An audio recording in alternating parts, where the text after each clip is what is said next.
தேசிய மக்கள் சக்தியின் பாராளுமன்ற உறுப்பினர் சாவகச்சேரிக்கு கண்காணிப்பு விஜயம்.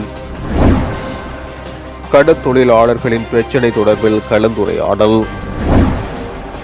சாணக்கியனுக்கு எதிராக சட்ட நடவடிக்கை, பிள்ளையான் தரப்பு எச்சரிக்கை. நவநீதம் பிள்ளை இலங்கை வந்தபோது தலைமறைவான குழப்பவாதிகள். வவுனியாவும் வடக்கு மாகாணமே உயர் அதிகாரிகளுக்கு விடுக்கப்பட்டுள்ள கோரிக்கை. விபத்துகள் ஏற்படும் அபாயம், ஏனையின் வீதியில் உருவாகியுள்ள பாரிய பள்ளங்கள். தமிழ் அரசியல் தீர்வுக்கான தொடக்க புள்ளியாக கூட 13ஆம் திருத்தமில்லை. இந்தியா அமெரிக்காத்தால் மகிழ்ச்சி அடைவேன். கஜேந்திரகுமார். அரச நிறுவனங்கள் மறுசீரமைப்பு, அரசாங்கம் நிலைப்பாட்டை வெளிப்படையாக அறிவிக்க வேண்டும். உதய கம்மன்பில. யாழ் மாவட்ட பாராளுமன்ற உறுப்பினர் இளங்குமரனுக்கும் சாவச்சேரி நகர வர்த்தகர்கள் மற்றும் சிவில் சமூக செயற்பாட்டாளர்களுக்கும் இடையிலான சந்திப்பு சாவச்சேரியில் உள்ள பாராளுமன்ற உறுப்பினரின் அலுவலகத்தில் இடம்பெற்றது. சாவச்சேரி நகர சபையினால் புதிதாக அமைக்கப்பட்ட கடை தொகுதிகள் அண்மையில் குத்தகைக்கு வழங்குவதற்காக பகிரங்க கேள்வி கோரப்பட்டது. குறித்த கேள்வி கோரலினால் உள்ளூர் வர்த்தகர்கள் மற்றும் ஏற்கனவே வியாபார நிலையங்களை வைத்திருந்து யுத்தத்தினால் வியாபார நிலையங்கள் முற்றாக அழிவடைந்த வர்த்தகர்களும் தங்களுக்கும் வர்த்தக நிலையங்களை வழங்க வேண்டும் என கூறியும் சாவச்சேரி நகரசபை முன்றலில் முன்னாள் நகரசபை உறுப்பினர் கிஷோர் மற்றும் முன்னாள் பிரதேச சபை உபதபிசாளர் மயூரன் ஆகியோர் தலைமையில் போராட்டத்தில் ஈடுபட்டனர். இதனை அடுத்து குறித்த கேள்வி பத்திரத்தை திறப்பதனை உறங்கு நிலையில் வைக்குமாறு உள்ளூராட்சி ஆணையாளரினால் நகராட்சி மன்ற செயலாளருக்கு அறிவுறுத்தல் வழங்கப்பட்டது. இந்த நிலையில் சாவச்சேரி நகர வர்த்தகர்களின் பிரச்சினை தொடர்பாக கலந்துரையாடுவதற்காக பாராளுமன்ற உறுப்பினர் இளங்குமரன் இன்றைய தினம் சாவச்சேரி நகர பகுதிக்கு வருகை தந்தார். இதன்போது சாவச்சேரி வர்த்தக சங்க பிரதிநிதிகள், முன்னாள் நகரசபை உறுப்பினர் கிஷோர், முன்னாள் பிரதேச சபை உபதபிசாளர் மயூரன் மற்றும் பொதுமக்கள் இணைந்து நகரசபையின் தன்னிச்சையான செயல்பாடுகளால் தாங்கள் பெரிதும் பாதிக்கப்படுகின்றனர் என்ற விடயத்தை சுட்டிக்காட்டியதோடு நகரசபை எந்தவிதமான திட்டமிடலின்றி நகருக்குள் வர்த்தக நிலையங்களையும் கட்டிடங்களை அமைப்பதனையும் பாராளுமன்ற உறுப்பினருக்கு நேரடியாக கொண்டு சென்று காட்டியிருந்தனர். குறித்த விடயங்கள் தொடர்பாக வர்த்தகர்கள் பொதுமக்களின் கோரிக்கையினை மாவட்ட ஒருங்கிணைப்பு தலைவரும் அமைச்சருமான சந்திரசேகரன் ஊடாக உரிய திணைக்களங்களுக்கு அறிவுறுத்தி வர்த்தகர்கள் மற்றும் பொதுமக்கள் நலன் சார்ந்த முறையில் வேலை திட்டங்கள் முன்னெடுக்கப்படும் என்ற உறுதிமொழியை பாராளுமன்ற உறுப்பினர் இளங்குமரன் வழங்கினார்.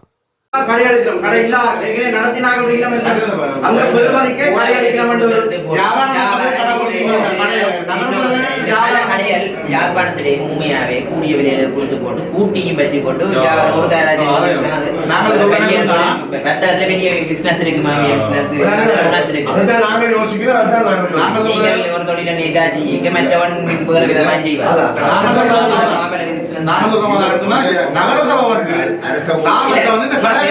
முந்தைய முடிவெடுத்தது கட்டைகள் முடிவெடுத்தானே வாய்முறைப்பாடு என்ன மாதிரி அடுத்த தொகுதி கட்ட போதும்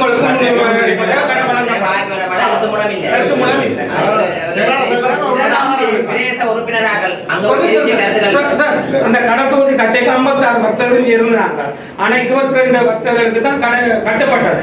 அதுல குழுக்கள் முறையில 22 பேருக்கு கொடுத்தது. சுற்றாக்களுக்கு அடுத்த வருடம் நாங்கள் மற்ற பக்கம் கட்டைக்கு உங்களுக்கு தருவோம் அந்த வருஷம் சொல்லி இப்பதான் கடை கட்டப்பட்டது. 20 வருஷம்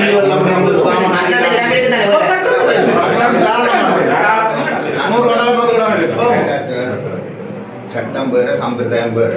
சட்டம் சொல்லலாம் நாங்கள் பிள்ளைகளுக்கு தான் கொடுக்க சொல்லி, ஆனால் இதை ஊசி தீர்மானிக்க சந்தைகள் இருக்கிறவர்களுக்கு முன்னுரிமை. அடுத்தது நகரசபையில் இல்லைக்குள்ள பேருந்து சாவச்சேரிக்கு பேருந்து தான் திரும்பிராட்டு போட்டு கோயில் போகணும்.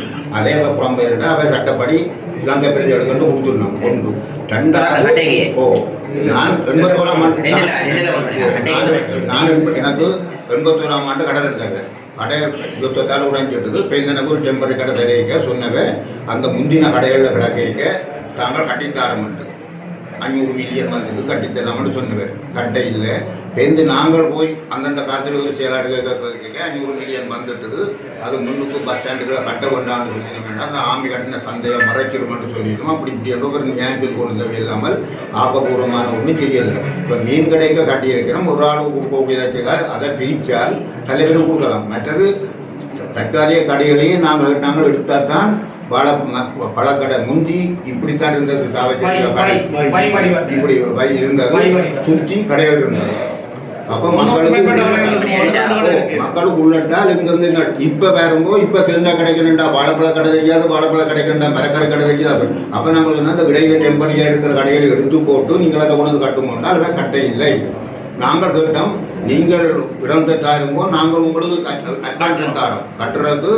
அவை கட்டுறதுக்கு அவையில கான்ட்ராக்டர் கட்டுறதுக்கு நாங்கள் அட்வான்ஸ் தாரோம் 20 லட்சமோ 30 லட்சமோ சொல்லி விவசாயம்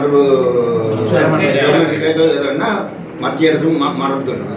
இந்த சந்தையை அவை வந்து ஆமியதோ தாங்கள் நினைச்ச தம்புள்ள பேர் கட்டி போட்டு தரமும் கொடுக்க இல்லை. நாங்களாக யூசி செயலாளர் வந்து பிரித்து கொடுக்க கூடாது.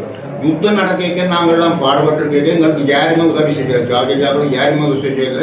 வேர்ல்டு பேங்க் வந்து உதவி செய்யறோம்னு சொல்லி கொடுத்து நாங்கள் எங்களோட முதல் உதவி எங்களை வச்சுதான் வியாபாரத்தை துவங்கினாங்க. சந்தையை துப்புரவாக்கி இதண்டு எத்தனையோ பேர் உள்ளடாயோ லேண்ட் மைனுக்கு முன்னே நாங்கள் அப்போ எங்களுக்கு ஒரு உதவி ரவிராஜும் மகேஸ்வரனும் எங்களுக்கு சப்போர்ட் தந்தினா நாங்கள் வந்து கிண்டி அதில் ஆமி எங்களுக்கு பேக்கவும் மற்றது ஒரு ஆம்புலன்ஸ் தந்த காயப்பட்டால் அவ்வளவெல்லாம் செய்து இல்லாமல் நாங்கள் தான் செய்து. நாங்கள் சந்தை இந்தியன் ஆமி உடைக்க நானும் பரமேஸ்வரன் ஒரு ஆளும் இன்னொரு ஆளும் தான் ரேகண்ண விதானம் தான் விழுத்து உணர்ந்து கூட்டி எல்லாத்தையும் விழுத்து உணர்ந்து சனத்துக்கு சந்தை நடவடிக்கை. அப்போ எல்லாம் சாபரி சந்தை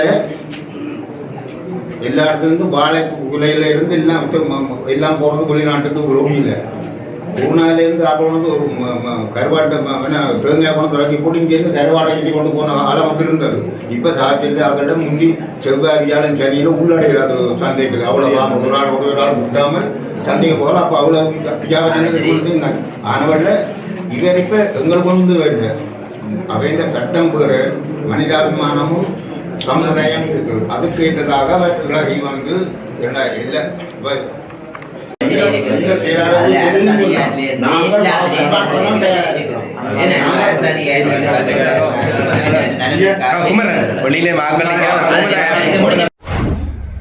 யாழ் பருத்தித்துறை கடத்தொழிலாளர்கள் கூட்டுறவு சங்கத்துக்குட்பட்ட கடத்தொழிலாளர்கள் யாழ் மாவட்ட செயலாளர், ஆளுநர் மற்றும் கடத்தொழில் அமைச்சரை சந்தித்து கோரிக்கை மனுக்களை கையளித்துள்ளனர்.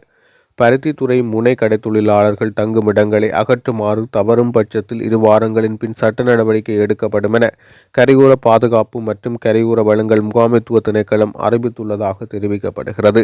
இலங்கை முழுவதும் கடற்கரை ஓரங்களில் கடற்தொழிலாளர்களின் வாடிகள் அமைக்கப்பட்டுள்ளது. இதன் மூலமே கடற்தொழிலாளர்கள் தமது வாழ்வாதாரத்தை முன்னெடுத்து வருகின்றனர். இது இவ்வாறு இருக்க பருத்தித்துறை முனை கடற்தொழிலாளர்கள் கரையோர வாடிகளை மாத்திரம் அகற்றுமாறு திணைக்களம் அறிவுறுத்தியுள்ளது ஏன்? இதனால் எமது வாழ்வாதாரம் முற்றிலும் பாதிப்படையும் என கடற்தொழிலாளர்கள் அமைச்சரிடமும் மாவட்ட அரசரிடமும் முறையிட்டுள்ளனர். இதனை உடன் நிறுத்துமாறு கடற்தொழில் அமைச்சர் சந்திரசேகரன் குறித்த திணைக்கள அதிகாரிக்கு தெரியப்படுத்தியுள்ளதுடன் அடுத்து வரும் அமைச்சரவை கூட்டத்தின் போது இதற்கான தீர்மானம் எடுக்கப்படும் என தெரிவித்துள்ளமை குறிப்பிடத்தக்கது. நாட்டில் எதிர்காலத்தில் அரசு சேவையில் சுனாமி தாக்கம் ஏற்படக்கூடும் என விவசாய அமைச்சர் கேடி லால்காந்த தெரிவித்துள்ளார். கொழும்பில் நேற்று இடம்பெற்ற கூட்டம் ஒன்றில் அவர் இதனை தெரிவித்துள்ளார். இந்த நாட்டில் தூர நோக்கற்ற அரசியலை அகற்றுவதற்கு தேவையான அரசியல் சுனாமியை மக்கள் தேர்தலில் வழங்கியிருந்தனர் என அவர் குறிப்பிட்டுள்ளார். அரசு சேவையில் நிலவி வரும் குறைபாடுகளை களைவதற்கு அரசு சேவையிலும் இவ்வாறான ஒரு சுனாமி ஏற்படக்கூடிய சாத்தியங்கள் மிக அதிகம் என அவர் தெரிவித்துள்ளார். மக்களின் அபிலாசைகளை பூர்த்தி செய்யக்கூடிய வகையில் அரச பணியாளர்கள் தங்களது கடமைகளை முன்னெடுக்க வேண்டும் என கேடி லால்காந்த தெரிவித்துள்ளார். மக்களுக்கு சேவைகளை வழங்கக்கூடிய வகையில் அரசு சேவையை மாற்றியமைப்பதற்கு தேவையான எந்தவொரு நடவடிக்கையும் எடுக்க தயங்கப் போவதில்லை என அவர் குறிப்பிட்டுள்ளார். முன்னாள் பாராளுமன்ற உறுப்பினர் அமர ஜோசப் பர்ராயசிங்கத்தின் படுகொலை தொடர்பில் பொய்களை சித்தரிக்கும் ரா சாணக்கியனுக்கு எதிராக சட்ட நடவடிக்கை எடுக்க உள்ளதாக முன்னாள் பிரதியமைச்சர் சிவனேசதுரை சந்திரகாந்தன் தரப்பு தெரிவித்துள்ளது. முன்னாள் பாராளுமன்ற உறுப்பினர் அமர ஜோசப் பர்ராயசிங்கத்தின் படுகொலை பின்னணியில் இருந்தவர்கள் என்ற சந்தேகத்தின் பேரில் ஐபர் பயங்கரவாத தடுப்புச் சட்டத்தின் கீழ் கைது செய்யப்பட்டு 5 வருட தடுப்பு காவலுக்கு பின்னர் விடுதலை செய்யப்பட்டிருந்தனர். குறித்த சந்தேக நபர்கள் மீதான குற்றச்சாட்டுகள் எவ்வித ஆதாரமும் இல்லை என்பதை சுட்டிக்காட்டி அவர்களை நிரபராதி என நீதிமன்றம் விடுதலை செய்தது. இவ்வழக்கில் நிரபராதி என தீர்ப்பளிக்கப்பட்டு விடுதலையானவர்களில் எமது கட்சியின் தலைவர் சிவனேசதுரை சந்திரகாந்தனும் ஒருவர் ஆவார். இந்த நிலையில் நீதிமன்ற தீர்ப்பின் பின்னரும் அமர ஜோசப் பர்ராயசிங்கத்தின் கொலைக்கு காரணமானவர் சிவனேசதுரை சந்திரகாந்தன் என பாராளுமன்ற உறுப்பினரான ரா சாணக்கியன் அடிக்கடி சித்தரித்து பசைபாடி வருவதை நாம் வன்மையாக கண்டிக்கின்றோம். அத்தோடு அமரர் ஜோசப் பர்ராயசிங்கத்தின் படுகொலையை வைத்து சாணக்கியன் போன்றவர்கள் அரசியல் பிழைப்பு நடத்துகின்றனர் என தெரிவித்துள்ளனர். இலங்கையின் உள்நாட்டுப் போரின் போது இடம்பெற்ற இன அழிப்புக்கு எதிராக இன்று பதவிக்கு ஆசைப்படுபவர்கள் கலந்து கொள்ளவில்லை என இலங்கை தமிழரசு கட்சியின் உறுப்பினர் தனபாலன் குபேந்திரன் தெரிவித்துள்ளார். இனத்துக்காகவும் தமிழின இருப்புக்காகவும் போராடும் தமிழினம் சார்ந்த கட்சிதான் தமிழரசு கட்சி. அந்த வகையில் மக்களுக்காக நிற்காமல் கட்சியை நீதிமன்றத்தில் நிறுத்தியுள்ளமையானதும் இனத்தினுடைய இருப்பை எவ்வாறு தக்க வைக்கப் போகின்றோம் என்ற கேள்வி எழுப்பியுள்ளது. இது சிலரின் பதவி ஆசையால் தான் உருவாகியுள்ளது. இது இப்போது தொடங்கியதில்லை. இந்த நிலையில் யுத்தம் நடைபெற்ற காலப்பகுதியில் அப்போதைய ஐக்கிய நாடுகள் சபையின் மனித உரிமை ஆணையாளராக இருந்த நவநீதம் பிள்ளை வருகையின் போது இன அழிப்புக்கு எதிராக நடத்திய போராட்டங்களில் இன்று பதவிக்கு ஆசைப்படுபவர்கள் எவரும் கலந்து கொள்ளவில்லை என அவர் சுட்டிக்காட்டியுள்ளார். வடக்கு மாகாணத்தில் இருக்கும் உயர் அதிகாரிகள் வவுனியாவும் தாம் சேவையாற்ற வேண்டிய ஒரு மாவட்டம் என்பதை உணர்ந்து கடமையாற்ற வேண்டும் என தேசிய மக்கள் சக்தியின் வன்னி மாவட்ட பாராளுமன்ற உறுப்பினர் சே திலகநாதன் தெரிவித்துள்ளார். சூடுவெந்த புலவு பகுதியில் உள்ள பாடசாலையில் தகவல் தொடர்பான பாடம் கற்பித்த ஆசிரியர் இடமாற்றம் செய்யப்பட்டு புதிய ஆசிரியர் நியமிக்கப்பட்டு 6 மாதம் கடந்தும் அவர் அங்கு செல்லவில்லை. இதனால் அந்த மாணவர்களின் கல்வி நிலை பாதிக்கப்பட்டுள்ளது. செட்டிக்குளம் மகாவித்தியாலயத்தில் 2 வருடங்களுக்கு மேலாக இந்து நாகரிக பாடத்துக்கு ஆசிரியர் இல்லை. ஏன் இந்த வெற்றிடம் நிரப்பப்படவில்லை? வவுனியா தெற்கு வலயத்தில் 23 கணித ஆசிரியர்கள் பற்றாக்குறை காணப்படுகிறது. யாழ்ப்பாணம் மாவட்டத்தில் 87 கணித ஆசிரியர்கள் மேலதிகமாக உள்ளனர். மாகாணத்தில் இருக்கும் உயர் அதிகாரிகள் வடக்கு மாகாணம் என்றால் யாழ் மாவட்டம் மட்டும்தான் என்றால் நினைக்கிறார்கள். வவுனியாவும் வடக்கு மாகாணம்தான். இனிமேல் இவ்வாறான கூட்டங்களுக்கு மாகாண பணிப்பாளர்களையும் அழைக்க வேண்டுமென அவர் தெரிவித்துள்ளார். ஏனையின் வீதியில் யாழ் எழுதுமட்டுவாழுக்கும் முகமாலைக்கும் இடைப்பட்ட பகுதியில் பாரிய பள்ளங்கள் காணப்படுவதாக விசனம் தெரிவிக்கப்பட்டுள்ளது. இதனால் வாகனங்களை ஓட்டிச் செல்லும் சாரதிகள் பெரும் சிரமத்தை எதிர்கொள்வதாக தெரிவிக்கப்படுகின்றது. அதேவேளை குறித்த பள்ளங்களினால் விபத்துகள் ஏற்படும் அபாயம் இருப்பதாகவும் சுட்டிக்காட்டப்பட்டுள்ளது. இந்த நிலையில் சம்பந்தப்பட்ட அதிகாரிகள் விரைந்து செயற்பட்டு குறித்த பாரிய பள்ளங்களை நிரப்பி சீர் செய்ய வேண்டும் என்ற கோரிக்கை சமூக செயற்பாட்டாளர்களால் கோரிக்கை ஒன்றாக முன்வைக்கப்பட்டுள்ளது. நாங்கள் அரசாங்கத்துடன் சண்டை பிடித்து விமர்சனம் செய்து மாற்றியமைக்க வேண்டும் என்ற சிந்தனையில் நாங்கள் இல்லை என மட்டக்களப்பு மாவட்ட பாராளுமன்ற உறுப்பினர் ரா சாணக்கியன் தெரிவித்துள்ளார். நேற்றைய தினம் ஒரு நிகழ்வில் கலந்து கொண்ட போது அவர் இதனை தெரிவித்துள்ளார். 3/2 பெரும்பான்மையுடன் இருக்கின்ற அரசாங்கத்தின் அரசியல் தீர்வு விடயத்தை அடையக்கூடிய வாய்ப்பு உள்ள காரணத்தினால் அதனை நாங்கள் சாதகமாகத்தான் பயன்படுத்த வேண்டும். எனினும் எமது மக்கள் முகம் கொடுக்கும் பிரச்சனைகளை பற்றி நாங்கள் பேசாமல் இருக்க முடியாது. நாட்டிலே அரிசி தட்டுப்பாடு வந்த போது சதூச விற்பனை நிலையங்கள் ஊடாக 210 ரூபாவுக்கு அரிசியும் 130 ரூபாவுக்கு தேங்காயும் கொள்வனவு செய்யலாம் என ஒரு அமைச்சர் தெரிவித்தார். மக்கள் அதனை கொள்வனவு செய்யலாம். ஆனால் எமது பிரதேசத்தில் ஒரு சதூசா விற்பனை நிலையம் கூட இல்லை. மட்டக்களப்பு நகரில் மாத்திரம் ஒரே ஒரு சதூசா விற்பனை நிலையம் அமைந்துள்ளது. அந்த விற்பனை நிலையத்தை கூட மூடுவதும் திறப்பதுமாக காணப்படுகின்றது. அங்கு பொருட்களும் இல்லை. களுவாஞ்சிக்குடி பிரதேசத்திலிருந்து மட்டக்களப்பு நகரில் உள்ள சதூசா விற்பனை நிலையத்துக்கு சென்று பொருட்களை வாங்க முடியாது.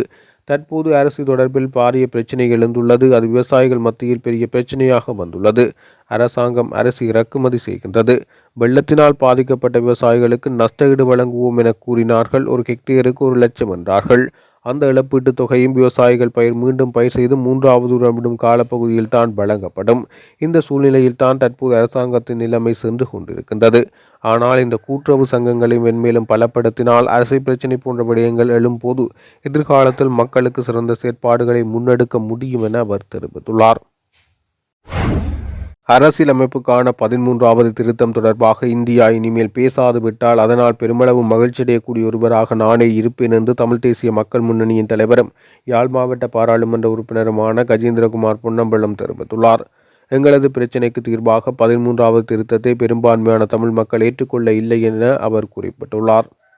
இலங்கை சமாதான உடன்படிக்கையில் இந்தியா கைச்சாத்திட்டது என்பது முக்கியமாக கவனிக்கப்பட வேண்டியதாகும். சமாதான உடன்படிக்கையில் தமிழர்கள் நம்பிக்கை வைத்திருக்கும் வரை தமிழ் மக்கள் சார்பில் தலையீடு செய்வதற்கான கடமைப்பாடு இந்தியாவுக்கு உண்டு என நான் நினைக்கின்றேன்.